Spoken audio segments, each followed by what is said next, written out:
I haven't figured that one out yet. Okay. I would suspect a good lick with a bang. Yeah. Take a screwdriver. I also have the black magic marker or Sharpie pen with the screw with the glued on magnet, and I'm all fixed with that. You don't need to see that. Okay.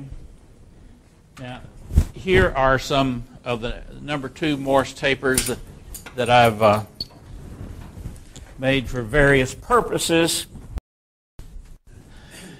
And one last thing. Have you ever wanted a gauge, a thickness gauge for your bowls and platters and that sort of thing?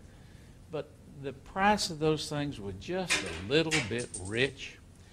Well, let me show you how you can make something yourself. You can make this out of wood. This is made out of aluminum. You drill a hole right here. Okay, you drill another hole right here. And of course, I can't get that out because I bent the end of this, but it goes through here. And then you get some very expensive wire from your coat hanger, and you make a form, something like this. Now, you're going to, well, I left out the important thing. You've got to tap this. So you need a tap, and then you tighten this up at the distance you want. Okay, here's the way the thing works. Took me a long time to figure out exactly how this works. This is not original with me. I bought this from James Johnson from Kerrville many long years ago, and I think when it was Texas Turner 2, and after many years, I finally learned how to work this puppy. But what you do is to set this, the top, set this little rod so it closes completely. Then you take your little, whatever you call this thing, stop with a screw on it, tighten it up, and now when you find something that you want to check the distance for, like the pencil here, you put one side on this, put the other one up here, and now you read this right here, the distance. Am I in the right spot? This gap right here tells you your wall thickness.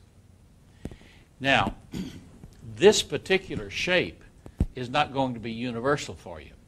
You may have to make all kinds of different shapes to fit the different size bowls and the various projects that you work with, but it's not going to cost you much because all you have to do is to get a piece of coat hanger and bend it around to where it fits. And then all you have to do is to bring this up so that it closes, and you've got a thickness gauge. I paid James $10 for that. But you can make that for almost nothing. A little piece of scrap wood, bore a couple of holes here, another hole up here, and tap it, and you're in business. And I think that's going to be all of it for me. So thank you very much.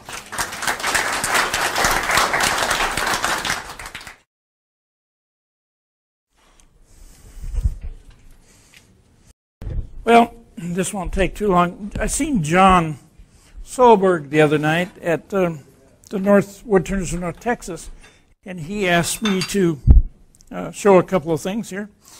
And one of them is my little carving stand, the one that Trent Bosch had at his demonstration was $150 or something like that. Well, I got to digging around and I come up with this, and this allows you to turn your stand this way. It allows you to move your gizmo this way. Then incidentally, we had a little event at dinner tonight. Missing a tooth here. That happened at dinner when I told Glenn I didn't like his piercing job, and he hit me in the face with his chicken fried steak. So, missing a tooth. So anyway, the chuck, and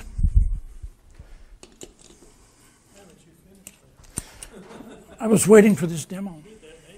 I know it.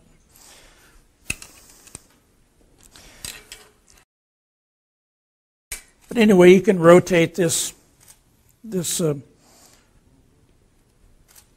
any way you want to, this way, whatever trips your trigger. Now, I've got a lot of money invested in this. What do you think this thing cost? $25.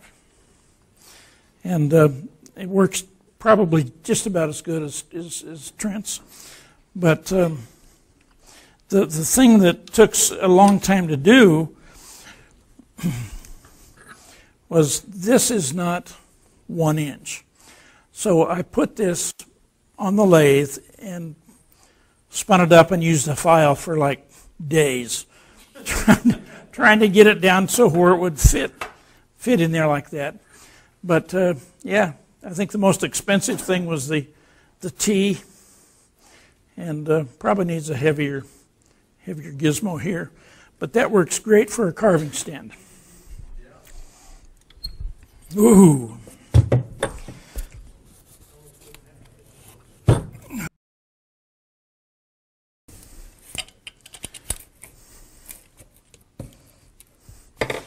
The next thing I want to show is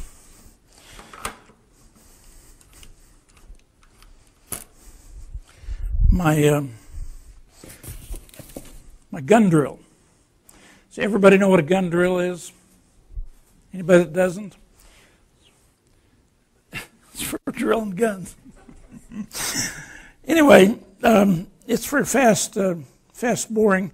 It as the wood spins, you drill the hole this way. Air comes in here, comes out the little holes there, and blows the wood chips back through this groove here. So it works pretty good. Let me show you how that works. Now this is a piece of stuff from the Trent Bosch. Wrong one.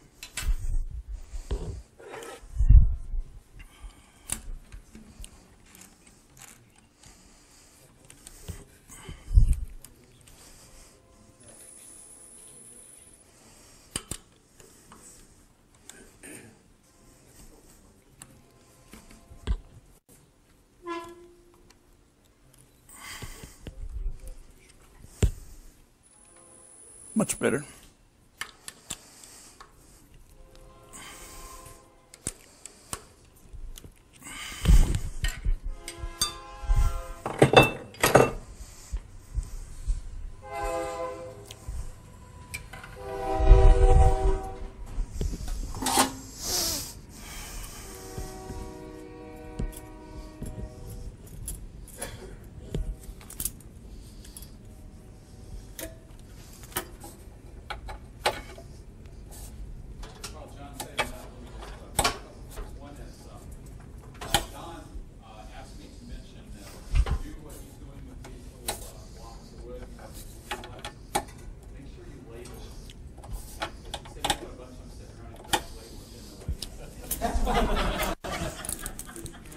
John, how do you get this thing to work?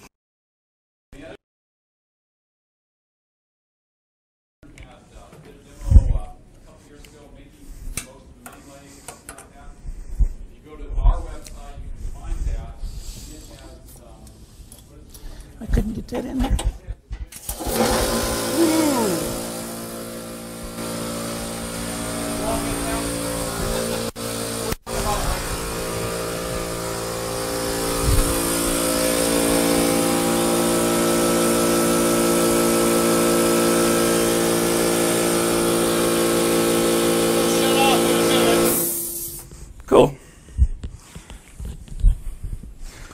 I went ahead and we want to drill a deep starting hole in this. I went ahead and made an indentation where the center is.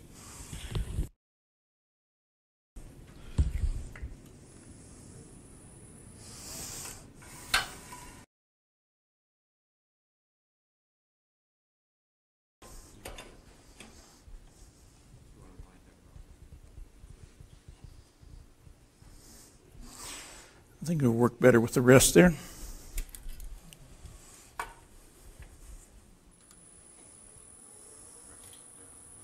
that fast enough? Faster? Slower?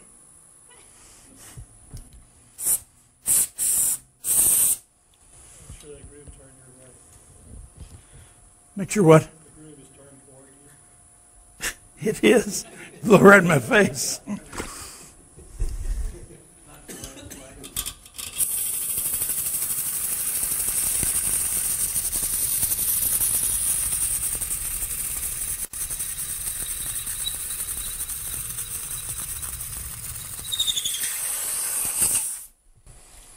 Bingo, that's all there is to it. Now you've got a really good starting hole for doing hollowing or whatever. These come in different sizes also, I'm told. I don't know how big they really come, but it makes for a great starter hole. Watched Trent Bosch demonstrate this at his thing in April, and it's really a good awesome idea, I thought. I just had to have one of these things. This cost about $28. I had this and then just made this. So that's it. Any questions about the gun drill?